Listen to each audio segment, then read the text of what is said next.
আসসালামু আলাইকুম, কেমন আছেন সবাই? Welcome to my daily vlog. দীর্ঘ 1 বছর পর আবার চলে আসলো রোজা। আর এইবারের রোজায় আমরা কি করলাম সবই আজকের এই ভিডিওর মধ্যে আপনাদের সাথে শেয়ার করার চেষ্টা করব। আর আজকের এই ভিডিওটা হতে চলেছে রামাদান ব্লগ। তাহলে চলুন কথা না বাড়িয়ে শুরু করা যাক। আমার কাছে এই রোজার মাসটা খুবই ভালো লাগে, তবে এই মাসটা খুব তাড়াতাড়ি চলে যায় আমার কাছে মনে হয়। আসলে ভালো দিনগুলো খুব তাড়াতাড়ি চলে যায়। আপনাদের সাথে আজকে আমি শেয়ার করব যে বারান্দায় যেই সবজিগুলো বুনছিলাম আমরা, সেগুলোতে কি কি ফল আসলো সেগুলো। আমরা যে টমেটো গাছ বুনেছিলাম সেখানে ছোট ছোট টমেটোও ধরেছে, তার সাথে বেগুন, কাঁচামরিচ, বোম্বাই মরিচ, পুঁই শাক, করল্লা, অনেক কিছু হয়েছে। ছোট ছোট টপের মধ্যে সবজি বোনার পর যে ফল হয়েছে এটাই অনেক, আলহামদুলিল্লাহ। আর আজকে এই সবজি দিয়ে হচ্ছে বেগুনি বানাবো, মানে বেগুন গাছ থেকে এখন ছিঁড়ে আমরা আজকে ইফতারিতে বেগুনি বানাবো। খাওয়ার থেকে দেখতেই ভালো লাগে, তারপর আবার নিজের হাতে বুনে সেটা খাওয়ার ফিলিংসটাই অন্যরকম। আমার আগের একটা ভিডিওর মধ্যে এই কাঁচামরিচটা দেখিয়েছিলাম। এই কাঁচামরিচটা দেখতে খুবই ভালো লাগে, কারণ এটা হয় বেগুনি কালারের মধ্যে।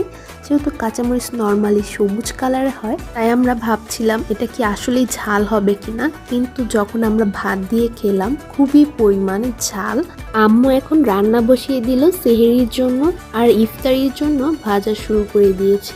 আমার কাছে ইফতারিতে যদি আলুর চপ, বেগুনি, পেঁয়াজ, বুট এগুলো না থাকে তাহলে মনে হয় ইফতারিটাই খুব বোরিং লাগছে। মানে ইফতারিতে যদি এই ভাজাপুর আইটেম না থাকে তখন আর ভালো লাগে না। আমার তো ভাজাপুর আইটেম খুবই পছন্দ। কার কার পছন্দ আমাকে কমেন্টসে জানিও। তবে রেগুলার এরকম ভাজাপুর আইটেম খাওয়া আসলেই ঠিক না। তো কিছুক্ষণ পর হচ্ছে আজান দিয়ে দিবে, আর আমি এখন টেবিলটা সুন্দর করে গুছিয়ে নিলাম। আর আজকের ইফতারিতে আমি হচ্ছে 3 ধরনের শরবত রেখেছি। একটা হচ্ছে মিঠাই দিয়ে লেবু দিয়ে শরবত, আর একটা হচ্ছে ইসুপ ফুলের ভুসি, চিরা সিড, তারপর টোকমা দিয়ে একটা শরবত বানিয়েছি, আর ছিল আমের শরবত। হচ্ছে প্রত্যেক বছরই ফ্রোজেন করে আম রেখে দেয়, তো রোজার মাস আসলে তখন আমরা জুস বানিয়ে খাই। আর আমের শরবত আমার খুবই পছন্দের। আজকের ইফতারিতে হচ্ছে আম্মু লাচ্চা সেমাইও রান্না করেছিল। তারপর আমি এখন খাওয়া শুরু করে দিলাম।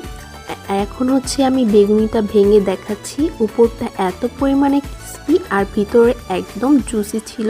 নিজেদের গাছে বেগুন দিয়ে বেগুনি খাওয়ার মজাটাই অন্যরকম। আমরা খেতে পেরেছি, আল্লাহর কাছে হাজার হাজার কোটি কোটি শুকরিয়া, আলহামদুলিল্লাহ। তারপরে ছিল হচ্ছে ডিমের চপ। আমরা নর্মালি ডিম সিদ্ধ করে এইভাবে চপ বানাই, তবে ডিম পোস্ট করেও কিন্তু এরকম ডিমের চপ বানানো যায়। আমার আম্মু কিন্তু এভাবেও বানায়, এভাবে বানালেও খুবই মজা হয়। তারপর আম্মু এখানে মুড়ি মাখালো।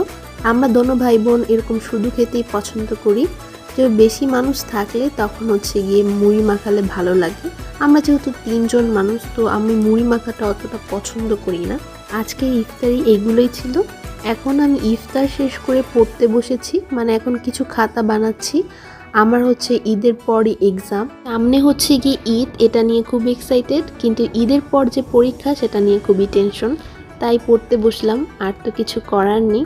তারপর পড়া শেষ করে আমরা হচ্ছে টিভি দেখছিলাম।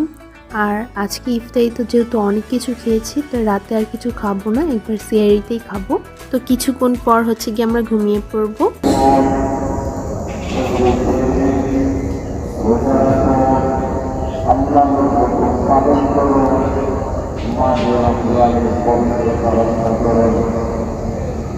এখন হচ্ছে সেহরি টাইম, আমরা রোজা রাখবো। এখন উঠে গেছি, আর আমার কাছে সেহরি টাইম উঠতে খুবই ভালো লাগে, যেহেতু সবার বাসায় লাইট জ্বালায় অ্যান্ড সবাই রোজা রাখার জন্য উঠে। এই টাইমটা খুবই ভালো লাগে। আজকের সেহরি খাবারে ছিল মুরগির মাংস, মানে দেশি মুরগির মাংস দিয়ে আলু দিয়ে রান্না করেছিল। তার সাথে ছিল ভর্তা আর খুদের ভাত। ভর্তা আর খুদের ভাত নানুদের বাসার থেকে পাঠিয়েছিল ইফতারিতে। তো ইফতারিতে খাওয়া হয়নি, ভাবছি যে সেহরিতে খাবো। আমি ফার্স্টে হচ্ছে গিয়ে ভর্তা দিয়ে খাচ্ছি, আর আমার তো ভর্তা খুবই ভালো লাগে বরাবরই। তো তো ভর্তাটা খুবই মজা হয়েছিল। তারপর খেয়েছিলাম মুরগির মাংস দিয়ে, আর মুরগির মাংসতে দিয়েছিল মটরশুঁটি। মটরশুঁটি দেওয়ার কারণে আরও বেশি ভালো লাগছিল। তার সাথে ছিল বোয়াল মাছ ভুনা। বোয়াল মাছে কিন্তু একদমই কাটা থাকে না, তাই আমার কাছে বোয়াল মাছটা খুবই ভালোই লাগে। আজকে সেহরিতে খাবার এগুলোই ছিল। ভিডিওটি এই পর্যন্ত। ভিডিওটি কেমন লেগেছে অবশ্যই কমেন্টে জানাতে ভুলবেন না। ভিডিও ভালো লাগলে প্লিজ লাইক করবেন। আল্লাহ হাফিজ।